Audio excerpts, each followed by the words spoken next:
Hello বন্ধুরা, আমি হটবাবু নিয়ে চলে এসেছি আপনাদের সামনে আরেকটা নতুন মেনু, যার নাম চানা মশলা। চানা মশলাটাকে আপনারা কীভাবে বাড়িতে খুব সহজ পদ্ধতিতে তৈরি করতে পারবেন সেটাই আজকে আমি বলবো আর দেখাবো। তো প্রথমে ফ্রাই প্যানে একটু তেল দিয়ে নিলাম। তেলটা একটু গরম হয়ে যাওয়ার পরে আমি এর মধ্যে একটু গোটা জিরে দিয়ে নিয়েছি। গোটা জিরেটাকে হালকা একটু নাড়াচাড়া করার পর একটু জল দিয়ে নিলাম, যাতে জিরেটা পুড়ে না যায়। জল দেওয়ার পর একটু হালকা একটু নাড়াচাড়া করে নেওয়ার পর আমি টমেটো কুচি করে রেখেছিলাম। টমেটো কুচিটা এর মধ্যে মিক্স করে দিচ্ছি। টমেটো কুচিটা দেওয়ার পর আবার একটু নাড়াচাড়া করে নিচ্ছি। নাড়াচাড়া করে নেওয়ার পর নাড়াচাড়া করার পর এটা মোটামুটি হয়ে এলে এর মধ্যে আমি হালকা একটু চপ মশলা মিক্স করবো। চপ মশলা মিক্স করার পর আবার একটু নাড়াচাড়া করতে হবে। চপ মশলাটা যেন আর বাদবাকি যেই মশলাগুলো দিয়েছি জিরাটার সাথে যেন ঠিকভাবে মিক্সিং হয়ে যায়, তাই টেস্টের ব্যালেন্সটা ঠিক থাকবে। এবং এর মধ্যে আমি তারপর দিয়ে দিচ্ছি একটু নুন, একটু হলুদ আর টেস্ট মতো স্বাদ মতো লঙ্কার গুঁড়ো। আপনারা যে যেমন লঙ্কা খাবেন সেই বুঝে লঙ্কার গুঁড়োটা দেবেন। দিয়ে আবার এর মধ্যে আমি হালকা একটু জল দিচ্ছি, দিয়ে আবার এটা মিক্স করে নিচ্ছি। মশলাটাকে একটু কষিয়ে নিচ্ছি। মশলাটা কষা কষা হলে খেতে ভালো লাগবে। এবার আমি যেই চানাটাকে আগে বয়েল করে রেখেছিলাম, চানাটা আগে বয়েল করা ছিল, সেই চানাটা আমি এর মধ্যে মিক্স করে নিচ্ছি। দিয়ে এটাকে কষাতে হবে, হালকা হালকা করে চানাটাকে কষাতে থাকবেন। চানাটা কষানোর সময় এর মধ্যে হালকা পরিমাণ আবার হলুদ পাউডার দিয়ে নেবেন। হলুদ পাউডারটা আমি দিচ্ছি কিছুক্ষণ পর, আপনারা দেখতে পারবেন। এই যে হলুদ পাউডার দিয়ে নিচ্ছি। হলুদ পাউডার দেওয়ার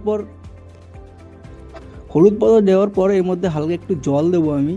জল দিয়ে আবার একটু মিক্স করে নিতে হবে। আর আমি যেই এগুলো দেখছেন ফাটিয়ে দিচ্ছি। ফাটিয়ে দেওয়ার পরে গ্রেভিটার থিকনেসটা আসবে, এখন খেতে ভালো লাগবে। যে চানার যে ফ্লেভারটা, সেই ফ্লেভারটা পাওয়া যাবে। যার জন্য আমি এগুলোকে হালকা হালকা গলিয়ে দিচ্ছি। আপনারা বাড়িতে গলিয়ে দেবেন এরকমভাবে, গ্রেভিটার থিকনেস আসবে। আর এই গ্রেভিটার মধ্যে আমি আগে থেকে একটা পেঁয়াজের গ্রেভি আগে থেকে বানিয়ে রেখেছিলাম, যেটা আমি প্রায় সব খাবারের মধ্যে ইউজ করে থাকি। এই গ্রেভিটা আমি এর মধ্যে হালকা পরিমাণ দিয়ে দিচ্ছি। গ্রেভিটা দিয়ে দিলে কী হবে, আমাদের থিকনেসটা তো ঠিক থাকবেই। আর গ্রেভিটা আগে থেকে বানানো থাকে এই কারণে, কারণ আমাদের খুব শর্ট টাইমে খাবারটা বানাতে হয়। তো আপনারাও গ্রেভিটা যদি এরকমভাবে বানানো থাকে তো গ্রেভিটার মধ্যে অ্যাড করে নেবেন। এটা গ্রেভিটা বানানো হয় পেঁয়াজ পেস্ট করে, এর মধ্যে কিছু মশলা দিয়ে আমরা জ্বালিয়ে রাখি, সেটাকেই গ্রেভি বলা হয়, পেঁয়াজের গ্রেভি। তো এর মধ্যে আমার মেনুটা প্রায় তৈরি হয়ে গেছে। এর মধ্যে আমি এবার অ্যাড করে দেবো হালকা পরিমাণ গরম মশলা অ্যান্ড একটু কস্তুরি মেথি আর গরম মশলা দেওয়ার তো আপনারা বুঝতেই পারছেন, সেন্টের জন্য দেওয়া হচ্ছে। সেন্টটা খুব ভালো পরিমাণ আসবে।